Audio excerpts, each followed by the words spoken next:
Hi everybody, welcome back to my channel, and today I'm going to do a movie review of Hotel Transylvania 3 Summer Vacation. I'm technically not a huge fan of the Hotel Transylvania franchise. I mean, the first movie was good and the second one was okay. And this animation movie is kind of bland. The stories are not really that good, but there's a lot of cute moments, some great messages about family and love, and then the characters are really wonderful. And when I heard about the third one, that it was about that they're no longer at the hotel and they're going to be on this cruise ship, I was kind of like, what is going to be the point of that? But then when I heard about it's mostly going to be about Dracula falling in love, I was so excited because I've always wanted that. I've always wanted Dracula to have a love interest. Before I do the summary of the third one, I kind of want to do a little bit of the summary of the last two movies. So with the first movie, it's the introduction of Hotel Transylvania. That's a hotel for monsters to keep away from the humans. But then when Drac finds out that a human named Johnny enters the hotel, things go chaotic. He tries everything he can to get rid of him, but Johnny falls in love with Dracula's daughter Mavis. But then Drac learns that humans are not that bad, and Johnny's actually a good guy. And then he accepts Johnny and Mavis to be together at the end of the first movie. Second one, Mavis and Johnny get married. They have a son named Dennis. Dracula becomes a grandpa, and Drac wants his grandson to be a vampire, so he and his friends go out on this adventure to make Dennis a vampire. At the end of the movie, Dennis becomes a vampire. So now about the third movie. Mavis surprises her dad a family vacation on a luxury cruise ship. All the monsters join us as well, but unexpected things happen when Drac zings and falls in love with the captain of the ship, Ericka. But there's a dark twist in her character that she is actually the great-granddaughter of a legendary monster hunter, Abraham Van Helsing, who wants Dracula dead. So the cruise ship is no longer a vacation, now it's a trap to destroy all the monsters. And now with the characters of the movie, we have the main character, Dracula, who is a father, a grandfather, a father-in-law, the owner of Hotel Transylvania.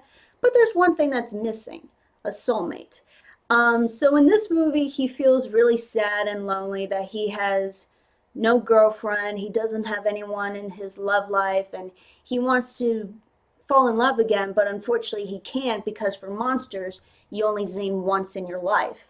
And last time he zinged was with his wife that was killed. His daughter surprises him a family vacation on a cruise ship. At first he didn't want to go, but he decides to go to spend time with his family. But that gets a hold on when he meets captain of the ship, Ericka, for the first time, and he zings twice. So through this whole situation of the movie, it's with him like, he goes through this situation of family versus love, that he only is on the cruise ship to spend time with his family and with his daughter, but at the same time he's in love with a human, with the captain of the ship. So he goes through this situation of whether to be spending time with his family or falling in love. And then we have his daughter Mavis, and she's a mother and a wife. And she finds out that her father's lonely and stressed out from working too hard, and she surprises him on a vacation on the cruise ship because she wants to spend time with him and she wants to spend time with all the family, with all the monsters. But then when she finds out that her father has a crush on the captain, she's not very happy about that. She becomes the overprotective parent slash daughter that she tries everything she can to keep Drac and Ericka separated, and she finds there's something suspicious about Ericka, that she does not trust Ericka. And she goes through this whole situation of thinking she might lose her dad, or that she doesn't want her dad to be with Ericka, and she doesn't like it. And then through the end of the movie, she starts accepting Ericka, and she starts letting her dad be happy with Ericka. And then we have the new character, Ericka, who is the captain of the ship, but also Abraham Van Helsing's great-granddaughter. And she's like a villain in the beginning and then becomes good at the end of the movie. And so her character situation is that, so she's the great-granddaughter of Abraham Van Helsing. She grew up her whole life on the ship and raised to hate monsters, but she's dying to kill Dracula. She goes through this whole process of trying to kill Dracula, but it never succeeds. But then when she gets on a date with him, she actually starts to get to know him more and actually see that he's actually a good guy, that he's not really a bad person. And then she learns through the whole process of the movie that monsters are not bad, that her great-grandfather is wrong about Dracula, and at the end of the movie she actually starts falling in love with Dracula. And then we have other characters. We have the Drac Pack. We have Frank, Murray, Griffin, Wayne, Eunice, Crystal, Wanda, Vlad, and all the other characters. We have Johnny. We have Dennis. We have Tinkles, who is the big dog and kind of the big comedy of the movie. And we have new characters. We have the Kraken, who's this giant octopus, and he's like in Atlantis and singing. He's kind of like similar to Frank Sinatra and Michael Bublé. And then we have the new villain, Abraham Van Helsing, who wants to destroy all the monsters and want to kill Dracula. Now here are my favorite things that I liked about the movie. I really liked the animation. I thought it was visually beautiful. It was a lot more colorful than the last two movies because the last two movies were very dark colored. They were all black or dark red. It just was, there was not a lot of colorful or very visually very great, I would say. But with this one, it's really like you see a lot of the ocean and the cruise ship, and then we visit all these destinations. You have Bermuda Triangle, underwater volcano, desert island, and the city of Atlantis, which I like how Atlantis, that they put this mythological place into a casino dance floor, kind of Las Vegas style, and I thought that was really, really cool. But yeah, the animation is very colorful, and it's kind of nice that we get to see all these monsters into like a summer vacation style, what they would look like if they're on a summer vacation. I thought that was really cool. My favorite scenes in this movie, there's a lot, but I'll do some. I like the scene when Drac was trying to find Zing on his phone. So it's like Tinder, but instead it's Zinger, and he's like swiping all the monsters, and he's finding, and he can't find any, and he like talks to Siri, say he's looking for Zing, but Siri does not understand him. I like the scene when Drac zings with Ericka, which is the first time we get to see Ericka and the introduction of the romance and the thing of that Drac zings twice, that actually you can sing more than once. And then I like when Drac dances while Ericka tries to kill him by using the song 24 Karat Magic by Bruno Mars. I thought that was really funny and very clever. I like when Drac and Ericka's date. I love the garlic situation, that like Ericka's trying to poison Dracula with putting garlic on the guacamole, but then it turns out in a very embarrassing situation. I like the city of Atlantis. I liked that scene. I thought that scene was really cool to see, just seeing the casino, the dance floor, the Las Vegas, just with the Kraken singing. I thought that scene was really cool. There's a DJ battle between Van Helsing and the monsters, and the monsters are trying to find a song to beat Van Helsing, and they pick the Macarena, and there's a moment that all the monsters are dancing Macarena, and I thought that was so amazing. It is just so funny to watch. And another favorite scene that I liked is the ending, which I'll talk about in a little bit. And this is typically the main thing why I wanted to see this movie, and I'm pretty much sure all of you guys know what it is. And yes, it's Drac and Ericka. I just like that they put it as a Romeo and Juliet Titanic love story, you know, like these two different people from two different worlds. You have a vampire and a human/monster hunter, and they fall in love on a cruise ship, which the cruise ship looks exactly like Titanic. And they have a lot of cute moments, like I love the date scene. There's a scene that they dance at the underwater palace when Ericka's trying to get this instrument of destruction, and it's just really funny. They go through all these booby traps, and I thought that was really cool to watch. And I love the scene when Ericka admits her feelings to Drac. I thought that scene was so heartwarming. I thought it was so sweet when she said, "I zinged too," and I thought that was really cute. And then the ending, which is my favorite scene, I thought it was so cute. So the ending is that they're officially a couple, they're together, they're on the rooftop of the hotel, and Ericka's like, "So what's going on? What are we doing up here?" And he proposes to her, and I was dying. I was just like, oh my god, this is so cute, because I've always wanted a proposal in an animation movie, and we get to see it, and we get to see it with my new favorite couple. So this is now my new favorite couple, and I just think they're so cute together. So, my review on this movie, even though I liked the movie, there's some things I was very disappointed about. The first time I saw it, I left the theater feeling disappointed, sad, but at the same time happy. Um, like I said, I'm not a huge fan of the Hotel Transylvania franchise because the story and the writing's kind of mediocre. It's a little bit dull. It's not really particularly the best. Um, because with this movie, I thought there was a lot of things that could have been better, like the the story. There should have been a lot more depth into the story, to the characters, to some of the scenes. And I also thought the writing wasn't very great. Like there was not a lot of dialogue in this movie. And I was kind of expecting a lot more out of this movie. Because with the progress of the film, it was too fast. There was not enough dialogue, not enough development on the story and on the characters. And pretty much most of the characters were pretty useless. Like the only characters that were useful was Dracula, Mavis, Ericka, Van Helsing. Even though Tinkles had a little bit, he was kind of the big comedy of the movie, and Drac's friends, which I thought were pretty useful because they were helping Drac to fall in love and get to Ericka. But I really felt like the director and the writer and mostly everyone involved in this movie, I felt like they didn't put their whole soul to make this movie better. I felt like the writers and the directors just wrote chicken scratch garbage slapstick humor and put like no dialogue scenes and then just call it done.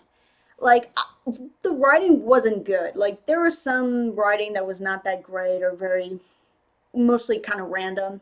Um, the humor was the biggest thing. I saw this movie twice, and both times it was packed with people, and there was hardly any laughs. You get a few chuckles and giggles, but there's no like scenes that are hilarious. The only scenes that I thought were hilarious was the Macarena and the date scene, and maybe there's some at the end, but that was it. It's not really that much. And like I said, some scenes were too fast, and for us as audience, we don't really get to see a lot about the character's role in the movie or the process of the story. Another thing that really kind of drove me crazy was that there was a lot of scenes that were cut off. And what I mean by that is that one character's in one position and then in the next shot they're in a different position. Or there would be like some things that are there and in the next shot they're not there.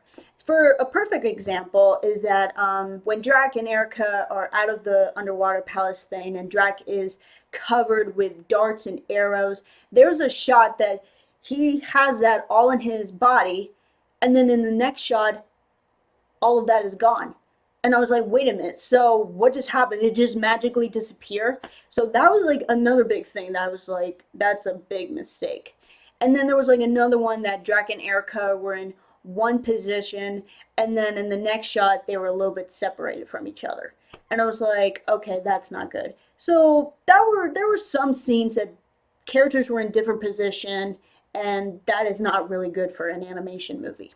I thought some of the actors, the way that they said their lines were not good or well said. Um, the biggest actor that I had a problem with her voice, it was Ericka, who was voiced by Catherine Hahn. Um, I thought that she talked too fast on some of the scenes. I thought there were some scenes that she's supposed to be more sympathetic and not too hyper or too energetic, or there were some scenes that she overreacted. Um, but with Ericka, she didn't have a lot of different levels of emotions. I mean, there were some, but you don't really see a lot. Um, there were like some scenes that I kind of expected Ericka to talk different than talking very hyper or very overreacting. Like one scene that I was kind of expecting her to talk different was when she finds out that Drac is in love with her. When she finds out about the meaning of the word Zing, she's kind of like when he tells her saying, "Oh, it's a thing for monsters. It's a love at first sight." She kind of goes like, "What? No, no, no. You don't even know me. No, I can't be with you. I can never be with a monster." And she runs away. I was kind of expecting her to like have this like pause, a speechless moment that she's like, oh my god, Dracula's in love with me. What should I do? Should I say yes? Should I say no? And I was kind of thinking it would have been really cool if she kind of had this moment of like, maybe I should say yes. But then when she looks at Mavis and thinking, well, her daughter doesn't trust me, and besides, I'm a Van Helsing, I'm doing something bad, then I think she should have said, I can't be with you, and then leaves. I felt like that would have been better. Another thing was like the way she was talking to her grandfather. Um, there was just some things like she was kind of overpowering, like more control than he was. Like she was just so like I want to kill Dracula. Let me do it. Let me do it. Ah, ah, ah. Just she just was like over the top, and it was just really kind of like crazy. I just didn't like that. But one scene that I thought that she was actually pretty good, that I thought the way she said it was really nice, and she actually was more. She kind of have a soft side that I actually started to like her more, was after the date scene. So after the garlic situation, Dracula tells Ericka that he hasn't been on a date since his wife died, and she goes through this like this guilty soft side and just like starts understanding him, and then she starts opening up to him saying, I never knew my parents, and my great grandfather raised me my whole life, and I basically grew up on this ship. That's all I've ever known. And then they go through this whole like sadness and connection, and I thought that scene was really well done. So that was like the only scene that I thought she was more sympathetic. The rest of the movie, she was kind of not. So this is the big question on everybody's mind that everybody is just dying for an explanation, is that so monsters can zing more than once, when in the first movie they say you only zing once in your life. And I kind of agree with the audience that in the movie they don't really explain about how is it possible that a monster can zing twice? Um, Even though they go for the fight, say it's impossible, you can't zing twice, and I did, but they don't explain it. And I feel like what the directors should have done is that they should have explained a little bit of how come Drac zing twice, or like, is it really possible? Or maybe there's a twist to why Drac zing twice or something. I feel like maybe the explanation should be like, maybe Drac and Martha never zinged, or Drac didn't zing Martha, Martha didn't zing Drac, or maybe Martha's not Drac's true zing, or maybe monsters never experienced zinging twice. So yeah, we don't get to really know the answer of how come you can zing twice, or I don't know, but that was the biggest question that on everybody's mind about this movie. With the villain Van Helsing, there were some things I didn't like about him. I thought that he should have been more evil and less clumsy. He's kind of like Mr. Doofenshmirtz from Phineas and Ferb. Like he has an amazing plan, but then it never turns out, and he always is clumsy or always get hurt, and he's never successful. Um, the one thing that I just really didn't understand is the relationship with him and Ericka. We don't really get to see this great granddaughter, great grandfather relationship. Um, and I was kind of expecting him to be more in control than she was. Like for him to be more tough on her and kind of careless about her. Another thing that I wanted to know is like, I wanted to see like how did he get Ericka in this situation? Like there's a scene of a flashback of how he got about this instrument of destruction to destroy monsters in the city of Atlantis. But we never get to see how did he get this cruise ship, this legacy cruise ship idea, or how did he get his great granddaughter to become the captain of the ship and get involved with his plan. Even wanted to see like how he raised Ericka to hate monsters and stuff. I thought what was weird about the plan was that he didn't want Ericka to kill Dracula, that he wanted her to wait until they're in the city of Atlantis. Um, I thought it would have been better if he actually knew that Drac was in love with her. Like I was kind of expecting like he sees the date scene and he tells Ericka like, well, I saw saw the date, and I think it'll be a great way for him to suffer more. So I felt like that would have been better than kind of for him to go through the situation of like, no, Ericka, you're not going to kill Dracula. We'll wait. And I'll be like, why? And then for the ending of the movie, he becomes good. He becomes a little bit like he kind of like does something good for the monsters, that he gives them a full refund of all the bad things that he has done on the cruise ship. But that's it. We don't really get to see anything else. I was kind of expecting him to be a good grandfather to Erica. I was kind of expecting like a special moment with him and Erica.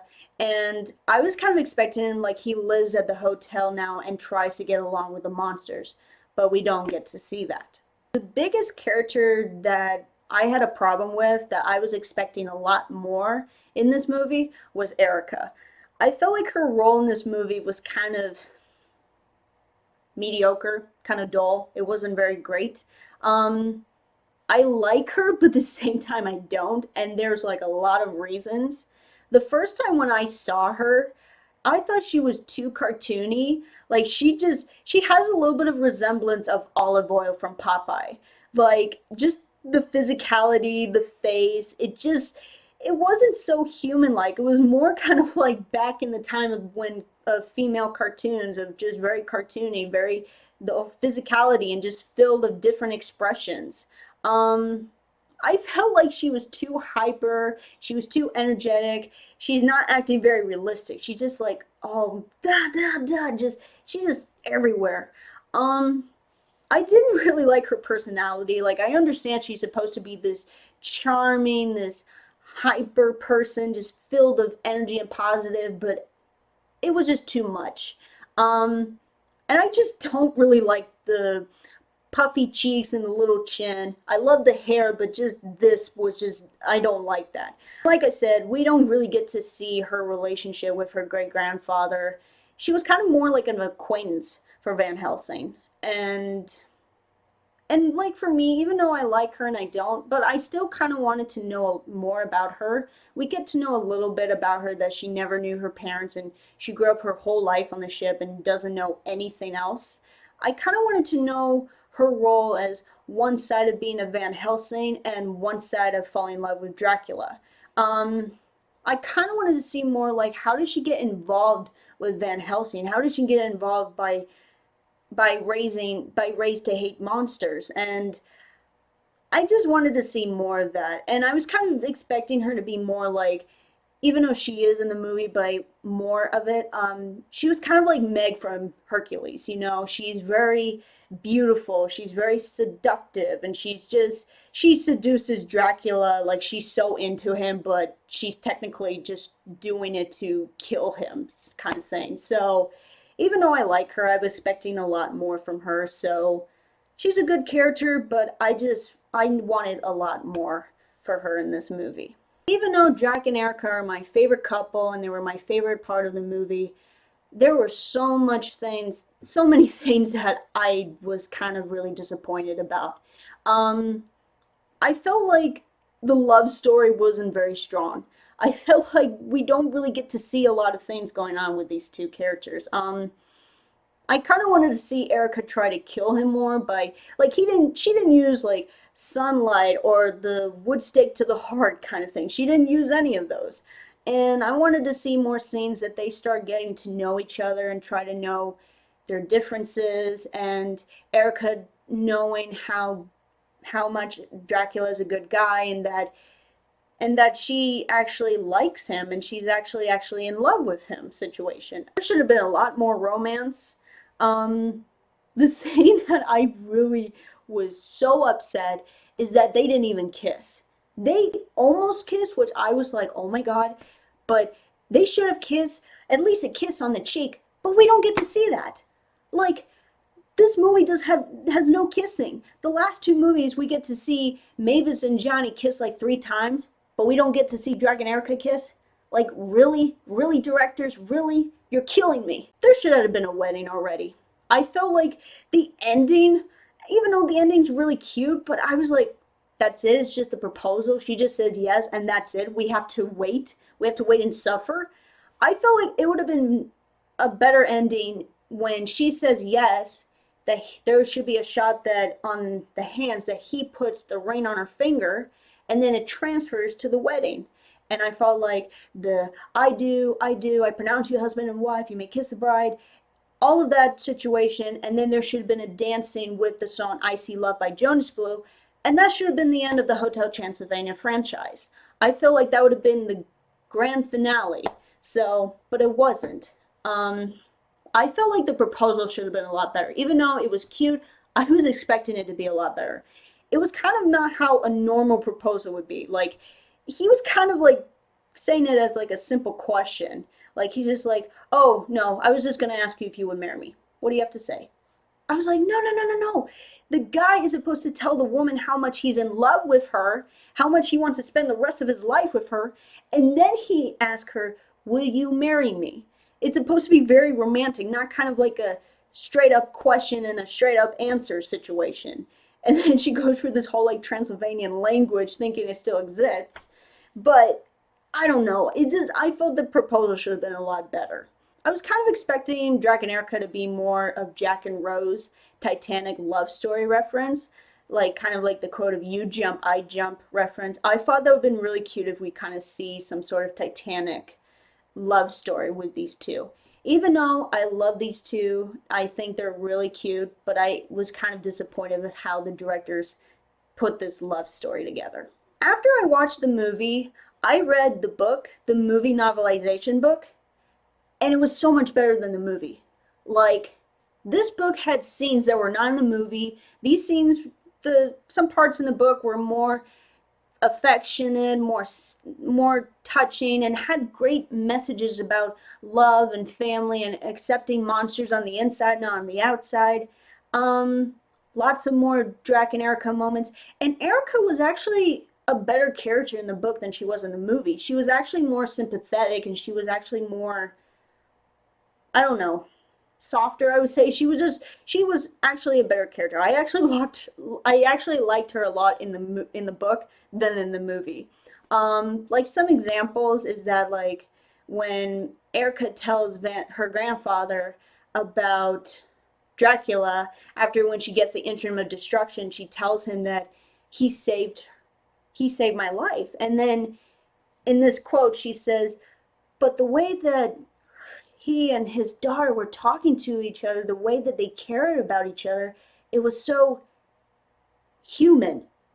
I love that quote because I like how she used that human reference to the monsters, saying monsters are nothing different. They're like humans, but they're different. I really like that.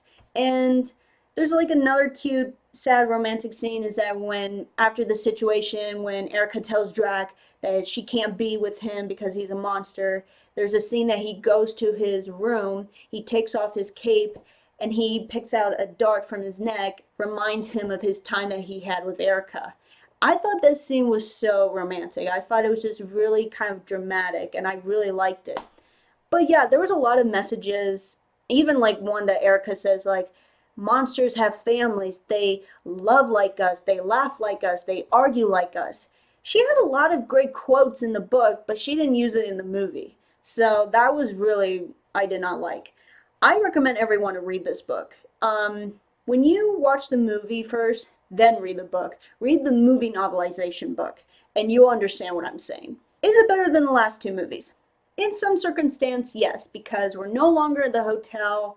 The animation is more visually more colorful, like we get to see the ocean, the ship, the destinations, and I felt like there was a lot more things going on in the movie, a lot more things going on with the characters, to the story. The last two movies, it was just dull. There was like not a lot of things going on. You're just in one position for a long period of time, and then it takes a while for another. With this one, everything is going on, and I really like that. And I would personally make this a better movie. If I had the power to turn back in time, I would do it. Everything that I said that should have happened, I would have put it in the movie. And there's no doubt in my mind there's going to be a Hotel Transylvania 4. The way the third movie ended, there has to be a fourth one, no question about it. If they do a fourth one, I hope that it focuses a lot on Drac and Ericka's relationship and their marriage. You know, Drac and Ericka are getting ready to get married and have a wedding. Ericka's trying to be part of the family. Ericka's trying to have a relationship with Mavis as a stepmom, with Dennis as a grandma, with Johnny as a mother-in-law, and with Dracula as a wife. I thought there was two things I would think it would be pretty cool if they added in the movie. Maybe Ericka's family comes along. Maybe they finally found her. Maybe her parents finally found her and go to Hotel Transylvania to visit her new fiance. And maybe they're still into the Van Helsing legacy thing. Maybe they're still not ready to accept monsters. I was thinking that would have been funny. Or I was thinking this would be a really cool idea. I was kind of thinking, what if Erica wants to be a vampire?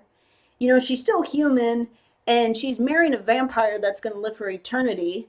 She's not going to be in the in his life forever. So I was thinking it would have been really cool if she asked Dracula, "Have you ever turned someone into a vampire? Well, can you turn me into a vampire so we can live together for eternity?" And I thought that would be really cool if she goes through this whole like learning experience of a life of being a vampire, know how to transform into different animals, how to fly, how to run, how to turn into a bat. Just I thought that would be really, really cool. I hope that I think that's this is how you pronounce his name, Gennady Tartakovsky. I hope he directs the fourth one, even though I don't know much about his work except for Samurai Jack, but I hope he directs the fourth one. But if they don't do a fourth one, I hope they at least do a short film.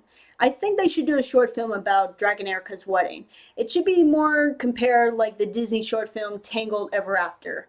That it's the wedding, it's the biggest day of Drac and Ericka's life, and then I feel like it should be more focused on like the main characters of the short film is Dennis, Winnie, and Tinkles. That maybe they're trying to find the wedding rings, or maybe they want to do something special for the wedding. So it's kind of like it turns very chaotic, like they go through this adventure of trying to do something good for the wedding, and then it turns out bad, and maybe at the end it becomes really great. So if they don't do Hotel Transylvania 4, at least do a short film about Drac and Ericka getting married. And also for my rating of the movie, 0 out of 10, I would give it a 7. 0 out of 5 stars, I give it 3.5 out of 5 stars. I still recommend people to see this movie. I think it's still worthy to see in theaters. I think parents should bring their kids. I think you'll have a great time. And it's still a good movie. I still believe it's a good movie, even though it's not the best. It's still a great movie. I recommend people to read the book. After you see the movie, read the book, and the book is a lot better. For Rotten Tomato, I would give it a good tomato, but the percentage would be around 60% or 65%, which actually, Hotel Transylvania 3 is a good tomato, 62%. So that's actually really good for the franchise because the last two movies were Rotten Tomato between 55% to 45%. It's good for the franchise that this movie is a good tomato. So that's a pretty good thing for this movie. So that's what I have for my review of Hotel Transylvania 3 Summer Vacation.